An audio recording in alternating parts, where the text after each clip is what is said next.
Encore une fois, la paix de Dieu soit avec vous. Gloire à Dieu. Nous disons merci à notre Dieu pour sa bonté, sa grâce envers nous.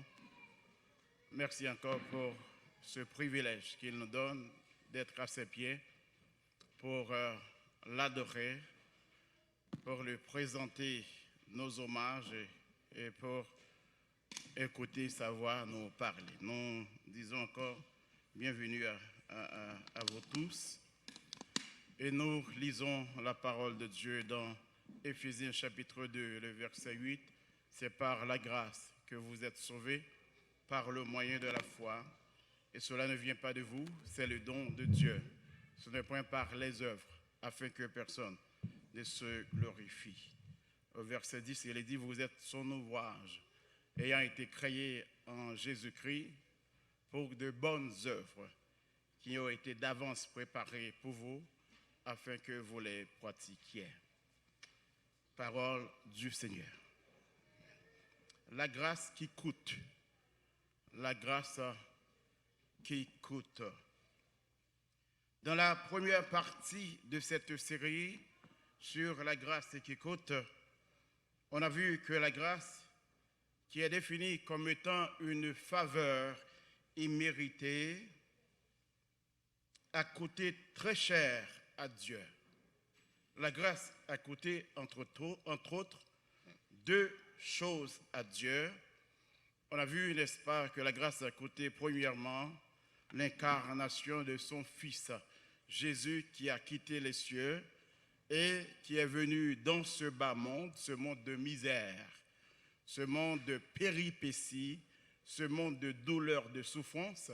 Il est venu jusqu'à nous en prenant la forme d'un homme et il s'est incarné, il est venu dans ce monde.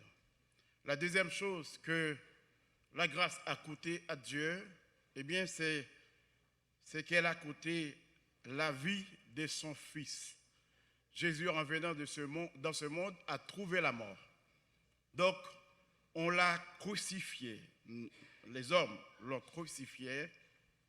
Eh bien, ça a coûté, n'est-ce pas, la vie de son Fils. En regardant juste ces deux choses, on voit, n'est-ce pas, que la grâce a coûté très cher à Dieu. Selon Philippiens 2, versets 2 à 8, fait qu'on considère bien sûr comme la kénose, eh bien, ce texte renferme les deux actes principaux que Dieu a fait pour, n'est-ce pas, prouver sa grâce envers nous.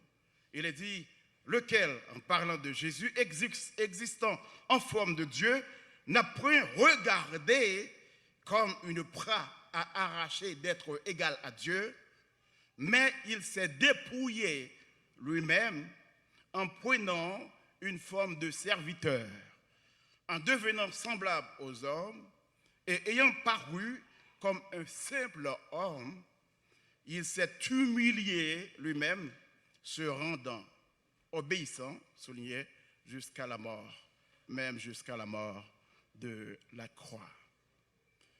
Il est mort. Il a subi une mort honteuse, ignominieuse pour vous et moi. Il est mort à notre place. Donc la grâce a coûté cher à Dieu. On a posé la question de savoir, eh bien, si la grâce a coûté si cher à Dieu, peut-elle être à bon marché? Si la grâce a coûté si cher à Dieu, peut-elle être à bon marché? La réponse, c'est non. On a dit que c'est non, car la grâce à bon marché, c'est la grâce considérée comme une marchandise à liquider. Tout est au rabais. Vous savez déjà quand quelque chose est au rabais. Tout est à prix réduit. Par conséquent, elle n'est plus une grâce pure. Elle n'est plus une grâce pure, mais une marchandise pourrie qu'il faut liquider à tout prix. Tout doit être vendu. Bonhoeffer a écrit « La grâce coûte cher, précisément parce qu'elle est pure grâce, parce qu'elle est grâce de Dieu en Jésus-Christ. Chers amis, la grâce qui coûte, ce n'est pas la grâce à bon marché. La grâce qui coûte cher à Dieu, c'est la grâce qui nous appelle à obéir à Dieu. La grâce qui coûte, c'est la grâce qui nous appelle à faire ce que l'Évangile nous demande. Ce n'est pas la grâce qui nous demande de faire ce que nous voulons. La grâce qui coûte, ce n'est pas la grâce qui justifie les péchés, mais la grâce qui justifie le pécheur repentant. La grâce qui coûte, ce n'est pas la grâce que nous avons par nous-mêmes, la grâce que nous forgeons par nous-mêmes. La grâce qui coûte, ce n'est pas la prédication du pardon sans repentance.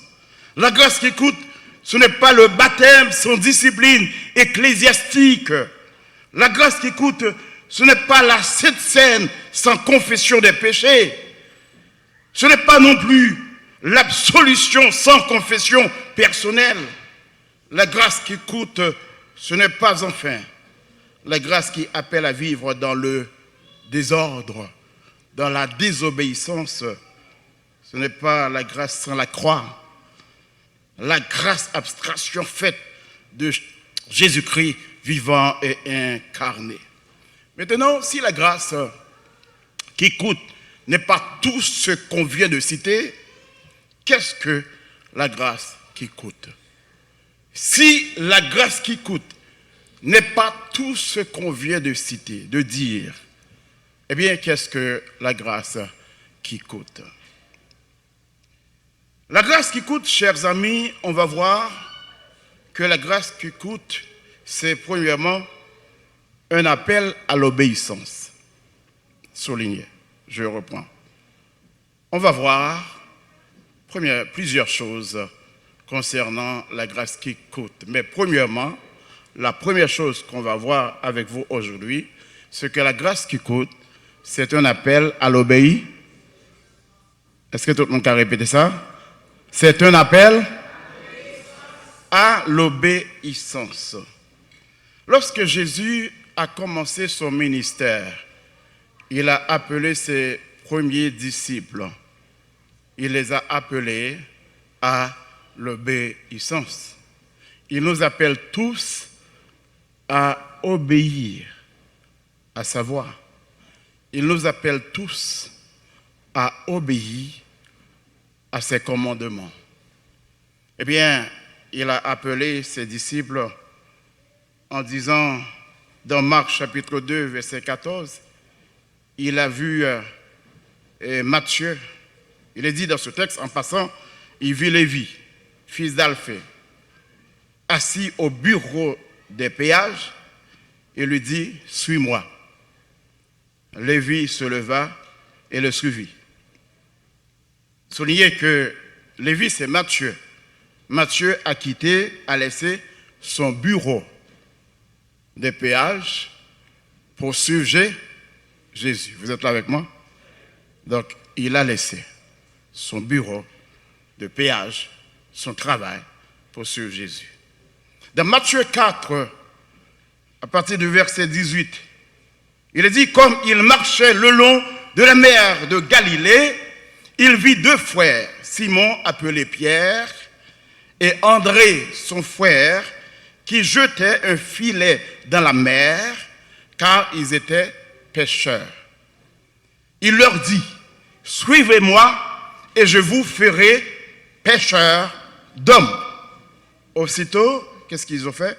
Ils laissèrent les filets et le suivirent. Pierre et André, son frère, ont quitté leur filet, leur travail pour suivre Jésus. Vous êtes là? Il est dit aussitôt, ils n'ont pas désobéi, ils ont obéi à l'appel du maître. Ils ont quitté leur filet et ont suivi Jésus.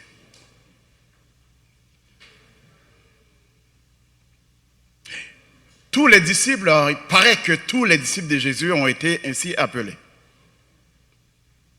Par exemple, Paul va dire dans Philippiens 3, à partir du verset 5, il va dire, moi, circoncis le 8e jour, de la race d'Israël, de la tribu de Benjamin, hébreu, né d'hébreu, quant à la loi, pharisien, quant aux zèles, persécuteur de l'évangile, de l'église, irréprochable à l'égard de la justice de la loi. Verset 7. Mais ces choses qui étaient pour moi des gains, je les ai regardées comme une perte à cause de Christ. Et même, je regarde toutes choses comme une perte à cause de l'excellence de la connaissance de Jésus-Christ, mon Seigneur, pour lequel j'ai renoncé à tout et je le regarde comme de la boue afin de gagner Christ. Amen. Paul aussi a tout quitté pour suivre Jésus. Maintenant, la question c'est qu'implique l'appel à l'obéissance. Maintenant, on a entré d'emblée. Qu'implique l'appel à l'obéissance? Disons que l'appel à l'obéissance implique plusieurs choses. Mais on va voir quelques-unes avec vous aujourd'hui. La première chose qui implique l'appel à l'obéissance, c'est que Jésus nous appelle, il a appelé ses disciples, il nous appelle en tant que disciples. En tant que disciples. Un disciple, c'est celui qui suit un maître. Pas vrai? Vous êtes d'accord avec moi? Un disciple, c'est celui qui marche derrière son maître, qui suit son maître. Il a dit à Matthieu, suis-moi, qu'est-ce qu'il a fait? Il a obéi. En tant que disciple, il a suivi Jésus en tant que disciple, Matthieu. Il a dit la même chose à Pierre, à André. Il a dit la même chose à Paul. Parce qu'il m'a dit, cet homme est un instrument que j'ai choisi pour porter mon nom devant les nations, devant les rois. Je lui ai montré ce qu'il va souffrir pour moi, pour mon nom. Donc, il nous appelle en tant que disciples. Pas en tant que simples croyants, des gens qui les confessent, n'est-ce pas, que la foi en un quelqu'un, Jésus historique, qui est venu dans ce monde. Mais il nous appelle en tant que disciples. Suis-moi. C'est un appel à obéir à ses commandements. Suis-moi. Ils ont obéi. Un appel à obéir au commandement de Christ. Pas au commandement d'un homme quelconque, mais au commandement de maître. Ça veut dire, en d'autres termes, celui qui se dit disciple de Jésus doit marcher selon la volonté du maître. Doit apprendre à faire la volonté de Jésus. Donc on doit obéir à tout ce que dit le maître. Si on est disciple de Jésus. Et bien lorsque le maître parle, le disciple obéit. Ce n'est pas un appel à faire tout ce qu'on veut dans l'évangile. Ce n'est pas un appel à vivre comme on veut dans l'évangile. Ce n'est pas un appel à vivre dans le péché, de la licence, mais un appel à obéir au commandement de Dieu. Eh bien, Christ nous appelle à être, en tant que disciples, mais des disciples qui vont obéir au commandement du maître. Il nous dit d'aller, on s'en va. Il nous dit de marcher derrière lui, on le suit. Il nous dit d'aller, on le fait. Souvent, nous chantons quand Jésus voyait m'bralé et puis il est chercher nous, il n'y a pas nous. Mais le disciple répond à l'ordre du maître. Le disciple obéit au commandement du maître. Allez, faites de toutes les nations des disciples, les baptisant au nom du Père, du Fils et du Saint-Esprit, et enseignez-leur à observer tout ce que je vous ai prescrit. Et les disciples sont obligés d'y aller. Mais est-ce que vous et moi, nous allons? Et c'est là la question. Est-ce que vous et moi, nous obéissons aux ordres, aux commandements du Maître? Réfléchissez. Deuxième chose que ça implique que celui qui a été appelé abandonne tout ce qu'il a. Quand on regarde, n'est-ce pas, l'appel que Jésus a fait à ses disciples, on a vu, n'est-ce pas, que tous les disciples ont obéi. Tous les gens qu'ils ont appelés l'ont suivi en tant que disciples. Ils ont obéi à l'appel du Maître. Maintenant, qu'est-ce qu'on voit encore dans leur comportement? Eh bien, on voit qu'ils ont tout abandonné. C'est vrai? Celui qui a été appelé abandonne tout ce qu'il a. Sinon, il ne pourrait pas marcher derrière Jésus. Quand Jésus dit « suis-moi », Jésus pas te rendre les comptes de ça qu'il a fait. Jésus pas te rendre les comptes de ça qu'il a fait. Jésus te dit tout simplement « suivez-moi ». C'est pas ça dans la texte. Et puis ils ont suivi Jésus. Pas te rendre compte. Mais qu'est-ce qu'ils ont fait? Ils ont tout abandonné. Sinon, il n'y a pas d'application sur Jésus. Donc, Matthieu a quitté son travail, son bureau de péage pour suivre Jésus. Il a abandonné son bureau. Pierre, André, ils ont abandonné leur filet. Ils étaient pêcheurs. Ils ont abandonné leur filet, leur travail, leur boulot. L'apôtre Paul, il a tout quitté, tout abandonné aussi. Donc celui qui a été appelé ou qui est appelé doit abandonner tout ce qu'il a, tout ce qu'il possède, sinon il ne pourra pas marcher avec Jésus. Donc, c'est un appel à couper les ponts avec ce qu'on faisait, à couper les ponts avec ce qu'on possédait. C'est un appel à couper les ponts pour avancer.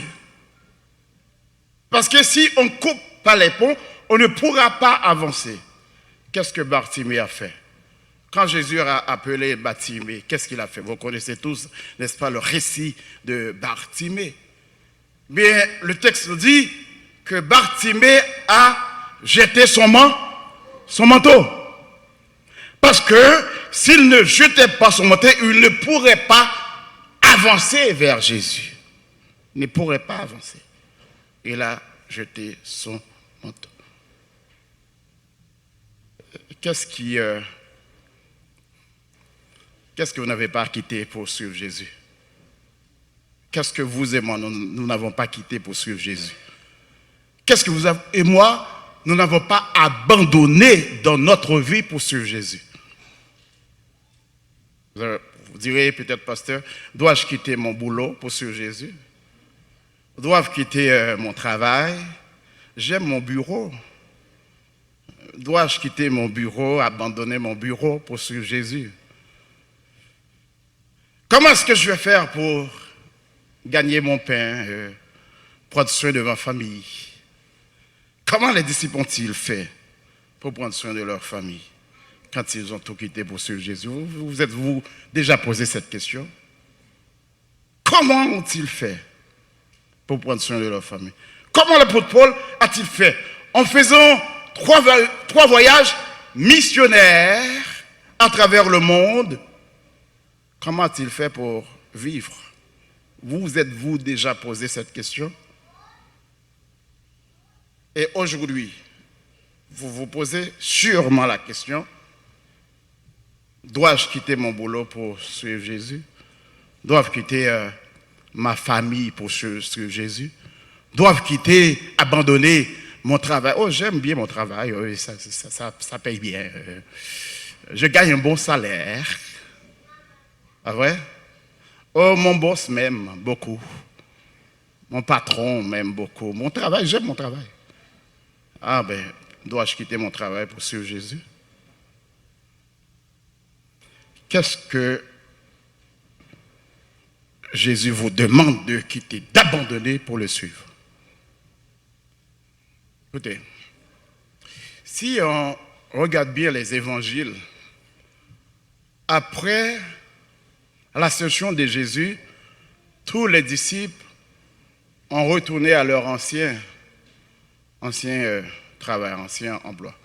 Peut-être sauf Matthieu, parce que Matthieu était un voleur. Mais Pierre a recommencé à pêcher. André également. Mais écoutez, en nous demandant d'abandonner des choses pour suivre Jésus, Jésus veut dire en d'autres termes, que ce que vous avez comme bien, comme possession, comme famille, etc., comme bureau, comme travail, tout cela doit passer après Jésus.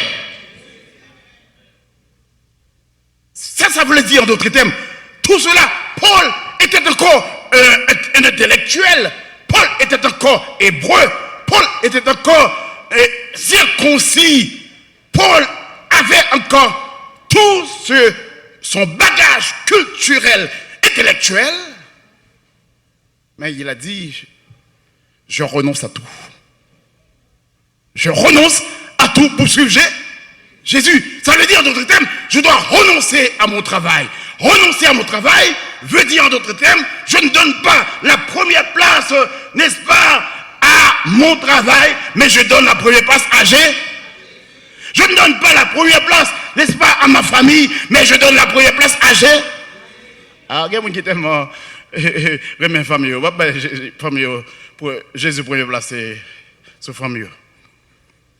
Alors,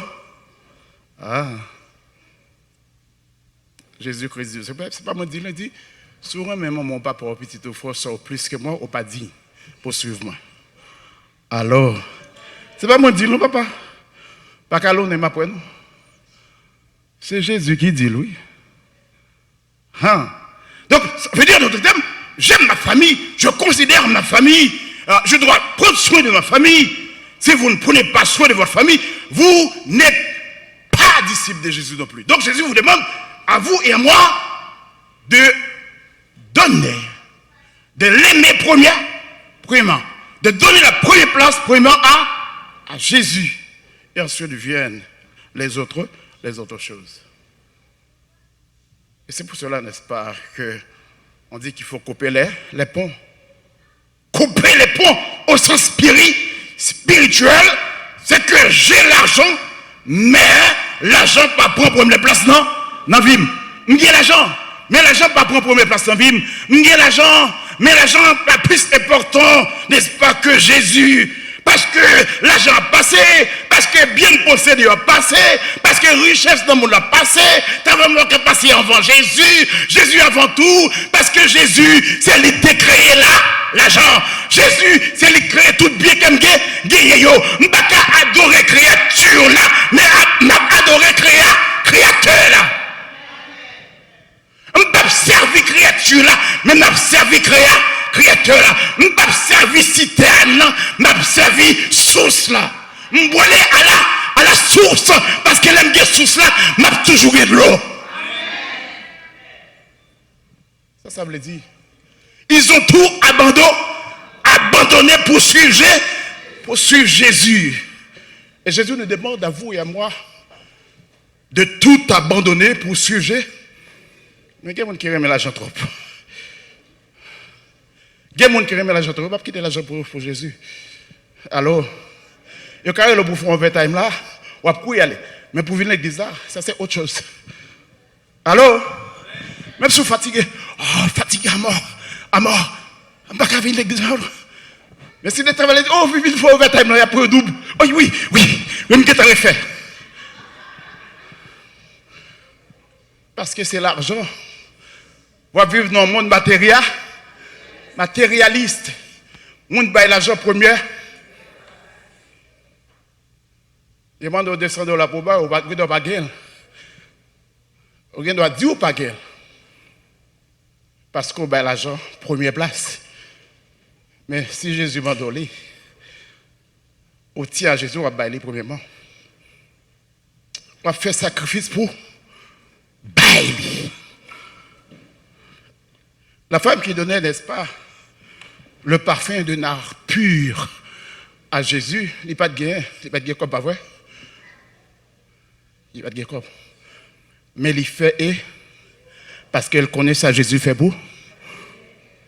On parfum de nard pur et qui coûtait toute une année de ça, de salaire. Il baille ça qui était plus important pour à Jésus. Pourquoi? Parce que ce n'est pas bien la terre qui est important pour lui, mais c'est Jésus avant. Parce que l'argent n'est pas qu'à sauver. Allô? Richesse n'est pas qu'à sauver, moi. D'ailleurs, je ne peux pas partir avec eux. Est-ce que là? Renommé, je ne peux pas partir à renommée. Je ne peux pas partir à bien. Je ne peux pas partir à richesse. Quand il y a des gens qui sont riches dans le monde qui est parti. Alors? Au cas compter, pas qu'à compter, non? Mais là, parti avec qui ça? Est-ce que parti à bien, yo? Deux mains vides, dans 4 morceaux de planches. Pas vrai? Et puis, t'entends là. Fixer 2 pieds, fixer en l'air avec tête fixée en l'air. Pas vrai? Allô? Est-ce que parti à bien, yo? Oh, non. Non, monsieur, non, madame. Yo, pas parti avec yo. C'est pour ça que Jésus-Christ cherchez pour le royaume de Dieu et sa justice, et toutes les autres choses vous seront données par sûr. Monde qui est intelligent, cherchez bon Dieu avant. Allô? Encore, j'ai dit ça semaine dernière, ça ne veut pas dire richesse n'est pas important. Ça ne veut pas dire bien n'est pas important. Ça ne veut pas dire l'argent n'est pas important. Ça ne veut pas dire ça parce qu'on besoin de tout ça pour vivre. Mais du fois balle première.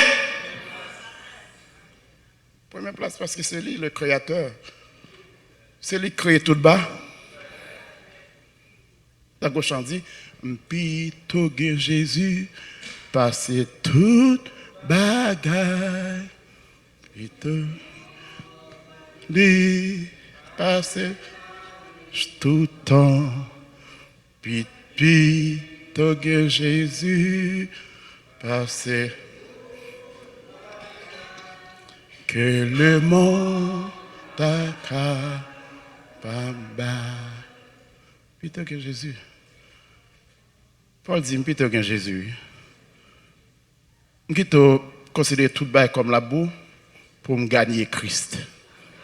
C'est ça le dit, oui. Moi, avec vous, matin, non invité. Pour nous, en tant que disciple, à cap suivre maître là. Pour nous chercher faire volant. Et grâce là, si nous quittons le traverse, nous sommes capables de faire volonté mettre là. Allô, tenez bien. Si vous avez une difficulté pour faire volonté, bon Dieu, dit Seigneur, bonne grâce non, pour me faire volonté. Allô? Tenez bien, grâce là, il l'a déjà, oui. Tenez bien. Grâce, bon Dieu, bon là, il sourd déjà, oui. Ah, voilà. Parce que, pourquoi, on sont vrais croyants, pourquoi, théologie dit son grâce suffisante qu'elle bat ou pourquoi. Et puisque dans l'économie de la grâce là déjà sous,